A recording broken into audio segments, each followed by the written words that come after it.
Welcome to this edition of the Fresh Flow Podcast. Mitchell, we are in the presence of royalty today. We're going to have to behave. We got our AACD boss here, so you're going to have to keep it together. You think you can pull that off? As long as it guarantees funding for another season, I think we can do that. So I got to ask you, I realized as I was looking at my Fresh Flow calendar over here, we're pushing up on 20 episodes, man. What's the big take home about podcasting for you thus far? What's the lesson learned at this point? So I guess start small. When you pitched this idea, 2 years ago, I will admit I don't have a social media presence, and it's been a learning experience as we go. And again, like you said, the fun part is finding the individuals that are sort of pushing the frontier of not just our specialty as anesthesiologists, but sort of the perioperative space to figure out how we can do things differently. And that's been an adventure. And you get to just hang out and talk to cool people, which is the best part of all of it. Speaking of cool people, today our guest, I get the pleasure of introducing an individual that I've known for probably over a decade now. We have Dr. Drew Franklin. I think he is born and bred Vanderbilt, residency, fellowship, and he stayed on at that enterprise, and he's moved up the chain of command up there. And more importantly, he's the current president, as you said, Matt, of the Association of Anesthesia Clinical Directors. And we're here to tell him also that he will be taking over this podcast after the end of this episode. So, Drew, without further ado, welcome aboard. All right. Well, thanks, Matt and Mitch. I don't remember reading that part in the fine print, Mitch, so I'm not sure that I'll be able to do that. Well, I'm certainly in the presence of royalty myself. Both of you all have done, and it's just an incredible job with this podcast. I really was shocked to see how well this has gone and how high quality the production and everything has been. So great job to the both of you and UAB for sponsoring this and all the folks behind the scenes. Happy to be here. Yeah, well, glad to have you, man. I will say I'm kind of been shocked, too. It's been a blast. I came up with this idea and pitched it to you guys, and y'all are cool enough to say yes. So thank you for the approval and for getting us going. And since we're talking about AACD, let's talk about AACD, man. It's my favorite group that I'm involved with. It's my favorite meeting of the year by far. You're our new president. You've kind of seen the organization for the past few years where we've been. You've seen where we are presently. And where do you want us to go? What's your plan? What would you like to see AACD become? Yeah, thanks, Matt. Well, I've got big shoes to follow here. As most of you know, Mitchell was our immediate past president, and he is the, Yoda to my Grogu for sure, if we want to draw comparisons here. And so Mitch has been an amazing asset to the AACD for a long time, and he's done amazing things for the organization. And kind of like you said, Matt, AACD is my favorite subspecialty meeting to go to and group to hang out with. I was introduced to AACD, I think it's, about 8 or 9 years ago, Mitch, where Jason Lane, who is our friend and colleague, introduced me and asked me to give a speech at the AACD. I believe that was in San Antonio, and came in, and I was absolutely shocked. I'd never heard of the AACD before. It was a small group of very talented individuals, fantastic meeting, very well run. And there's just the discussions that happen after every session is what I think the most just unique aspect of the organization. So loved it, fell into kind of the leadership ladder for this, if you will. I had the opportunity to lead a couple of the conferences, put them together, and really learn how to put those big conferences together, and then had the pleasure of serving as vice president to Mitchell and take over the reins here. And so hopefully I won't break anything that you build here. So as far as thinking about the next 2 years, I think the AACD is truly in an amazing spot right now. I think the people that we have in the organization and the board members and the leadership is truly at a point where we can explode as an organization. And I think it's a fine line that we have to cross. I think that we don't want to get so big as it drowns out kind of the personal touch of the meeting, but we do want to get some more specialized individuals within AACD. My vision is when we think about perioperative medicine, and really our annual meeting is called the Perioperative Leadership Summit. And we all know that the perioperative portion of any hospital system is not just anesthesiologists. And so you mentioned Peter Nickel earlier, who is a surgeon that's come to our meeting for the past 2 or 3 years now. And his perspective on things is truly refreshing. I'd love to see other folks, nursing managers, some of our non-physician C-suite folks like COOs, CFOs of big hospital systems, and what they think about perioperative medicine and the perioperative space. So that's kind of a vision of mine. I think any organization like this is dependent upon its income and staying afloat and having a great perioperative meeting every year. And so looking for additional revenue streams. As both of you know, we have a social media presence now. We have a website. We've got some fantastic sponsors. And so I think growing that is going to be an important part of keeping this organization strong for years to come. So, Drew, I think it's been a pleasure just watching you sort of grow up in this organization. And for a while, there was a large Vanderbilt presence. And I think the national meeting we had probably 4 or 5 years ago in Nashville, it was clear that you had a network at Vanderbilt University. You've grown up in that enterprise and it's consolidated. It's gotten bigger. With the growth of the AACD, we know we're going to see growing pains, right? So what lessons have you learned from working with surgeons and nurses that are going to help the AACD? Yeah, so Mitch mentioned that I've been at Vanderbilt for a long time. I think people are starting to refer to me when they introduce me at grand rounds and stuff as a Vanderbilt lifer, and that's sort of my tagline now. And so, yeah, I've been at Vanderbilt for 20 years now. I did internship, residency, fellowship, and I've been on faculty now for 15 years. And so certainly have seen our department and our division grow and change significantly over those past 20 years. And really, Vanderbilt as a whole has slowly started to phagocytize Middle Tennessee and really Tennessee as a whole. We're starting to push some of the state boundaries as well. And so the growing pains is always interesting to see. I think as we grow, one thing that's been interesting for me to watch is there's certainly economies of scale that we can get when we grow larger as an organization. We're able to reduce average unit costs of care for patients. We're able to streamline things like our electronic medical record. And so we all speak the same language. We have the ability to build additional revenue streams. And so I think those are the positive things that I've seen as Vanderbilt's grown. I think you can also see diseconomies of scale and sort of diminishing returns as well as you start to grow. If you take over centers that need a lot of repairs or need a lot of things done to them to make them a valuable asset to Vanderbilt as a whole. And we've sort of seen that with different areas as well.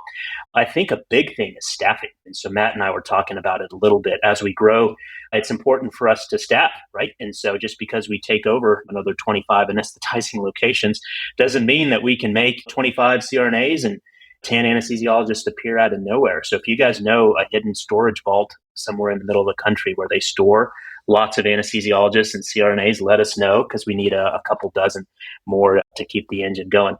So to come back to your question, as far as I think when you've been at an institution for a long time, it's all about the relationships that you have. And so when you build relationships with individuals, you know them, you know their spouses, you watch their kids grow up. When there's a need, when there's an ask, you are almost like you're asking a friend. And so I think that's the biggest leverage point for staying in an organization for a long period of time is, and same for us, you know. And so when we have people that I've worked with for a long time to say, hey, Drew, this is really something that we need to work on. And so I think that's the best part of staying in an organization for a long time is really the relationships that you cultivate over a long period of time. I teach my medical students the basic precepts of leadership is that someone's willing to listen to you. And, you know, I took that from Cynic. It's just that somebody decided to listen to you and they felt that what you were talking about was really, really important. So kudos to you. I'm sorry, Mitch. What were you saying? I wasn't listening. Tough crowd. No.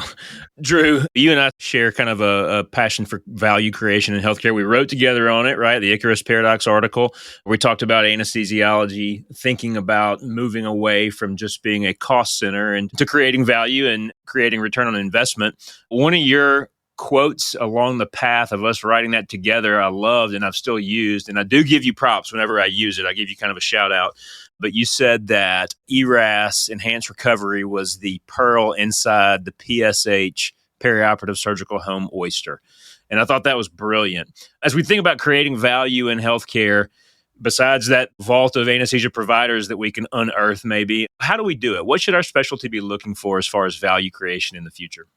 Yeah, you know, Matt, I think we both share, and Mitch as well, we share our love for Simon Sinek. His most recent book, The Infinite Game, really struck a chord with me. I thought it was a fantastic read. For those listeners that haven't read it, definitely go check it out. It definitely puts things into perspective, not just for the healthcare field, but just life in general. So it's a great read. Definitely pick it up. He has a lot of videos on YouTube as well. So Simon Sinek is a great guy.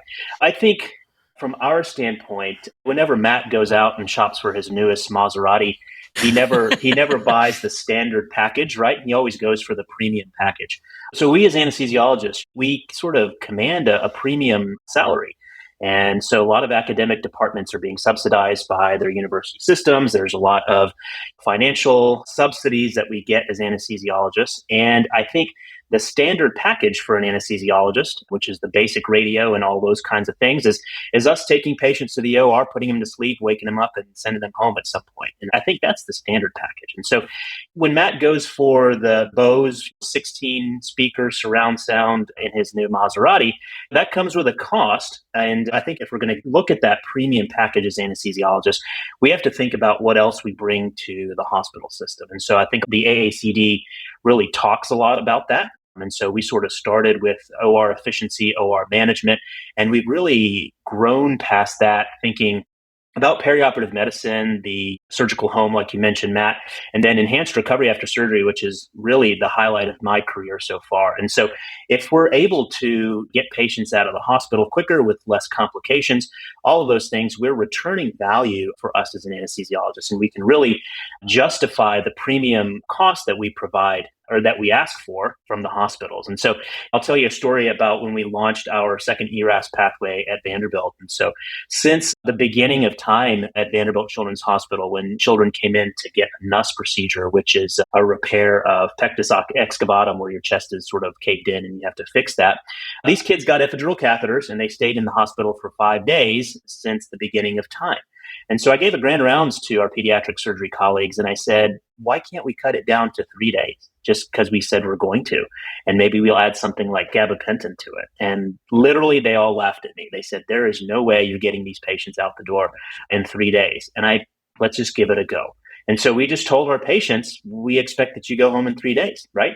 And so they get grandma, grandpa, and everybody else to take care of the other kids for 3 days. They get everything teed up and they're gone in 3 days. And so we've cut that time down just by setting expectations and some basic multimodal stuff. And now these kids are going home on post-op day 1 with the introduction of cryoablation, things like that. So that is a return on investment. And so if we're commanding a premium sort of price as physicians in the hospital, we've cut down the length of stay in our pectus excavatum patients by 4 days. And so you think about the opportunity costs involved in putting another patient in that surgical room, in that surgical bed postoperatively, and the revenue generated. So those are the things that I think is going to set us apart from the standard anesthesiologist to kind of the premium anesthesiologist. And so that, in addition to additional revenue streams, thinking about places like Nora, maybe our GI colleagues are doing their own sort of moderate sedations to their GI cases, and maybe anesthesiologists can do it more efficiently and safer, right? And so let's take that model to our C-suite and see if that's something that we can use and bring in additional revenue streams. So those are the ways that I think make us anesthesiologists in the 21st century.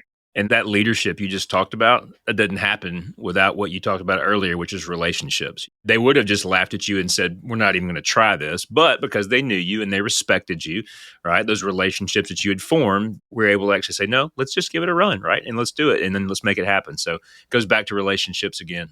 So Drew, one of the conversations that I think has changed over the last 15, 20 years is that we've moved from a conversation of labor subsidies to sort of skin in the game. You are putting forth what your capabilities are as an anesthesiologist, as a medical director of pediatrics, right? To basically provide better care for your patients and to show that you create value. We've talked about the marketplace. We've talked about the workforce shortage. I think the workforce shortage is more acute in cardiac and pediatric specialties. So one, what's your perspective? How do we change that conversation at the national level? And then two, how does the AACD sort of address the ongoing issues in these specialties? Yeah, thanks, Mitch. I'm a big believer in the free market. I always kind of quote Ian Malcolm in Jurassic Park, where he says, nature will find a way. And so I think free markets are kind of the same way as well. And I think we're seeing sort of Adam Smith's invisible hand in the anesthesia markets right now. There have been a lot of folks that have looked at the data for doing a fellowship compared with just going out into the working field and making that additional year of income. And if you just took that income and put it in an ETF like VOO, the growth of that throughout your career is going to be much better than doing a fellowship. So like you said, Mitch, I think in the past 3 or 4 years, I've seen a lot fewer of our residents have any interest in doing fellowships. I think with the growth of some of the big salaries that can be earned in private practice, a lot of the subsidies that are being given to academic practice, they say, well, why would I do another year when I can just make these 15 sacks of gold next month, right? And so I think that's challenging for us. And so I think the way that we do that is we've seen a drop in both cardiac and pediatric anesthesia fellowship spots that are filled, right? And so for our own institution, we've had 4 fellows for most of my time here. This next year, we only have 2 fellows. And so being a top pediatric fellowship across the country, that was challenging for us to see. And so we just had a lower pool of applicants and we only filled 2 of our spots. So how do we combat that? How do we address that shortage? I think we have to start early. And I think we have to always think about the fact that our residents and our trainees, not just our resident physicians, but also our nurse anesthetists, our training anesthesiologist assistants that are with us, they watch us. They watch what we say. They watch how we behave. They watch how we treat each other. And it's not just our skill at putting in a piece of plastic down the throat. It's like how we go about our day, I think is important. And so they watch that. And so I think that's important for us to be role models to our younger generation to say, wow, this pediatric anesthesiologist, he has a great sort of collegial relationship with his surgeon and his nurses. They help our kids, they help them during induction. This is just a great atmosphere, right? And I think that's what sells us. And so just saying that doing a PEDS fellowship or a cardiac fellowship or whatever else, critical care, is going to pay benefits for you 20 years down your career is probably not something that's going to resonate with our residents. But when they see that we have a better sort of lifestyle, we have a better kind of day-to-day practice, I think that's what's going to get them interested in doing our subspecialty. And then also thinking about down the road just a little bit, thinking about things like fulfillment. What is your mission in life? So for me, my mission in life is to ease pain and suffering in children. And that's important for me. And that's what I've dedicated my life to. And despite all of the slings and arrows and whirlwinds that we have to deal with in academic medicine and just the pressures that we deal with, I always come back to that core. And so I think sharing that with our trainees is important as well. And so thinking about your lifetime kind of sort of happiness and your personal wellness and your relationships with your loved ones and your kids and all of those things need to be taken into consideration as well when you think about lifestyle and whether or not you do a fellowship. I have a large growing number of young colleagues, and when they join the department, I always remind them that they have 2 jobs. The first job is to do what you need to do to earn your paycheck. The second job is to figure out what you want to do with the rest of your life. And that, to me, as an academic anesthesiologist, is the more interesting job. How do we explore? How do we find the possibilities, the avenues so that you can become what you want to become? And again, that's the fun part of staying in academic medicine. Drew, when I hear you talk about just the perspective on career and life in general, I hear wisdom. And you mentioned Simon Sinek. I hear a guy who's pursuing your just cause, right? You know what your North Star is. You know your why. You're also involved in professional development at Vanderbilt a little bit, right? So you get to kind of mentor people along, which I agree with Mitch is really the fun part of this. This is the best part of what we do. What would Drew today tell Drew? How many years have you been out? 16, something like that? I mean, what would you tell your younger, Mitch is doing hand signal. He's older than that, man. What would you tell yourself fresh out of residency if you could have your perspective right now? Yeah, good question, Matt. I'm going to back up and just kind of elaborate a little bit on what Mitch said earlier. One of my best friends from medical school, John Gleason, is an executive at Prisma Health, and he had the honor of giving the graduation speech to the graduating medical school in South Carolina. And I listened to that, and he's a great guy. I've known him for a long time. And he tells a story about 3 guys that are digging a ditch, right? 3 guys are digging a ditch in the hot South Carolina sun. He walks up to him and says, "What are you doing?" He asks the first guy, and the first guy says, "I'm digging a ditch."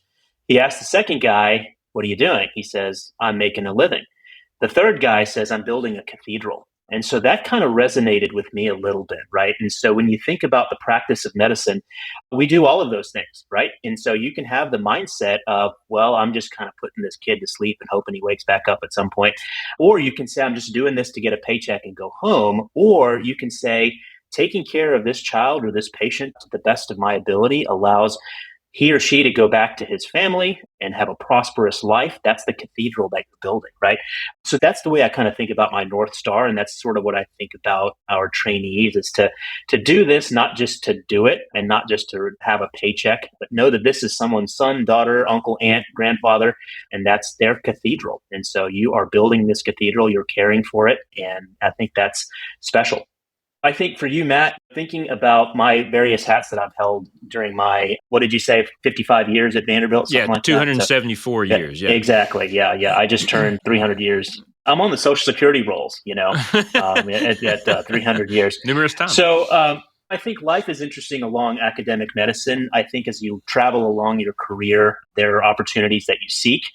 There are opportunities that sort of just land on your lap. And then there are opportunities that are just sort of thrown at you and they stick to you because no one else wants to do them or is able to do them at the time. And so, I've done all of those things. And I think that's sort of a plug for academic medicine is to say what I did 15 years ago is not really what I do right now. And what I do 10 years from now, if I'm still at Vanderbilt, it will be very different than what I do right now. So interests come and go. The needs of the department, the needs of the institution change. And I think that's good. I think the key is to continue to improve yourself. So I think pushing the boundaries of your comfort zone allows you to grow as a physician and as a human being. And so when I first started out, my chairman at the time, actually my division chief, Ira Landsman, when I told him I was interested in doing pediatric pain management, he said, okay. And as soon as I was done, he said, okay, I want you to work in the peds pain clinic too. And I about passed out on the floor. I said, I don't know anything about peds pain clinic. And he said, okay, well, I signed you up for it. They're going to get you your credentials. You're going to start next week. So that was terrifying to me. And so I did pain clinic for 10 years of my life, and it was one of the most rewarding things that I've ever done. So taking care of children with sickle cell, oncologic disease, all kinds of chronic pain disorders, something that I knew little to nothing about, and just kind of trained myself and learned from people across the country. And I hopefully I've done well with those kids. And then kind of like Kenny Rogers says, you got to know when to hold them, when to fold them, when to walk away and when to run. We've got a couple of great colleagues in the pediatric pain clinic now that are better than I'll ever be in the pain clinic. And I knew it was time to walk away. And so I stepped away from clinic and my role as leader of that clinic in order for my junior colleagues to take that baton and run with it. And I think that's also important as you take on leadership roles is to know when it's the time to walk away. And when there's junior colleagues that will do a wonderful job and will have a different perspective than you and can really move that baton into new territory. That's an important part of leadership as well. So for our audience members, Drew wasn't talking about his pediatric pain clinic. He was actually talking about the Association of Anesthesia Clinical Directors. So I'm really excited to see what happens in these next 2 years. Drew, I got another question for you, man. Anytime I see somebody come across our screen here that has gone, you think that your MD is going to be your final degree, right? That's the pinnacle. And then you get out and you go, man, I need to learn a bit more. And you did an MBA, right? I did. Mitch did a management degree as well. How did it change your perspective? How did it change the way you kind of look at your world, your daily work, your daily interactions? How did it change you? Yeah, I think I get that question a lot from our trainees and junior faculty that are interested in picking up a master's. And the best piece of advice I could give for anyone interested in picking up a master's degree, whether it's an MPH or an MBA, is to know exactly why you want to do it and be able to write down 5 things that you want to accomplish in very, very specific ways. I think just doing an MBA, so you've got 3 additional letters behind your name, is going to make you miserable. It certainly is a very challenging thing to do. I didn't do the executive MBA. I did the standard MBA through George Washington. And so I would spend my day kind of running the board, get home at 6 p.m., and then have to write a paper about how to properly merger 2 oil fields in Japan, right? That was due the next morning at 6 a.m. And so I saw my wife and kids for a total of maybe 20 minutes during 2 years, and certainly pushed my marriage to the point of combustion. And so it's very difficult. And so unless you've got at least 20 to 25 hours every week to devote at least to an MBA, I can't really speak for an MPH, but I don't think you should pursue it. And so just pursuing it to say, hey, this is going to be great for me down the road, I think is not a great reason to do it. Number 2, I think just having an MBA or any type of a management degree does not automatically make you a leader. I think if you are a physician or have any level of seniority within the health system, you are a leader. And so that's something that I tell my junior colleagues that may have a little junior residents that may have a day where they weren't as professional as they needed to be. I would say that just because you have MD or DO behind your name, you are a leader in the operating room, in the perioperative theater. And so with leadership, you have to have positivity. You have to have consistency. You got to have accountability, and you got to have collegiality, right? And so those things are expected of you as a leader.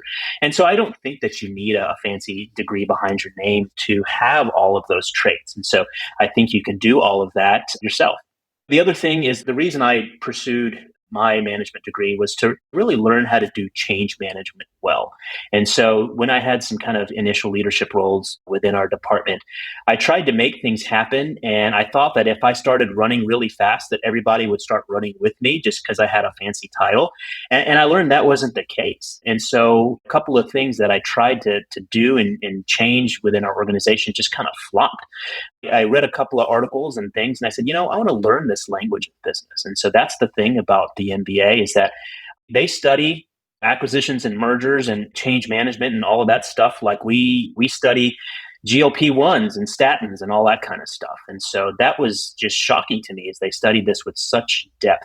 That was great for me. And so that was my goal, was to really come back to Vanderbilt Children's and to start our perioperative medicine program and our enhanced recovery program, and really learning the basic tenets of Lean Six Sigma, other change management strategies, PDSA cycles, and learn how to do it well.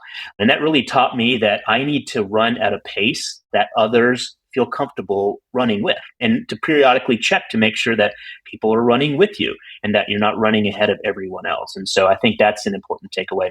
I think the last thing kind of about leadership and getting some type of a management degree is really thinking about what you want to do with that degree 10 years from now, 15 years from now is also going to be important. So for me, I had a very discrete thing that I wanted to try to accomplish. And, I think thinking about how you can do that in the future, because as you learn the language, there are opportunities where you can change things in the future and change your career trajectory, and kind of thinking about that before you jump into it's going to be important as well.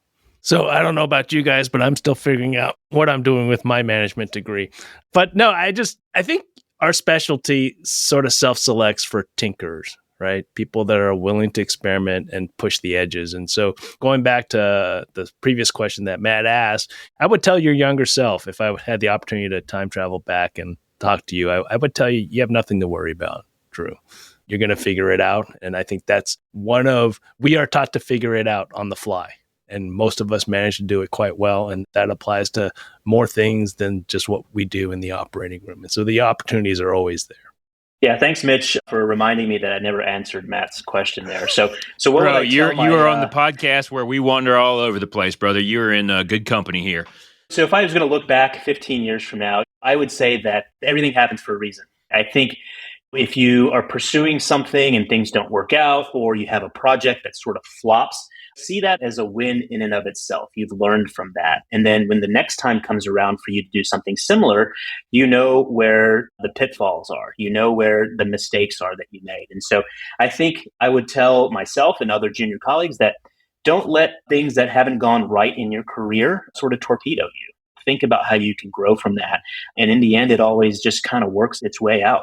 I haven't done this, thankfully, in my career to a great extent, but the last thing is to, and this should be pretty basic, but just be nice to everybody. Never burn any bridges. Even if it's a junior trainee that you think you may never see again, don't yell at them because he or she didn't tape the tube wrong. That's something that, I think is important, because you never know who will turn up 10 years from now. Anesthesiology is a small field.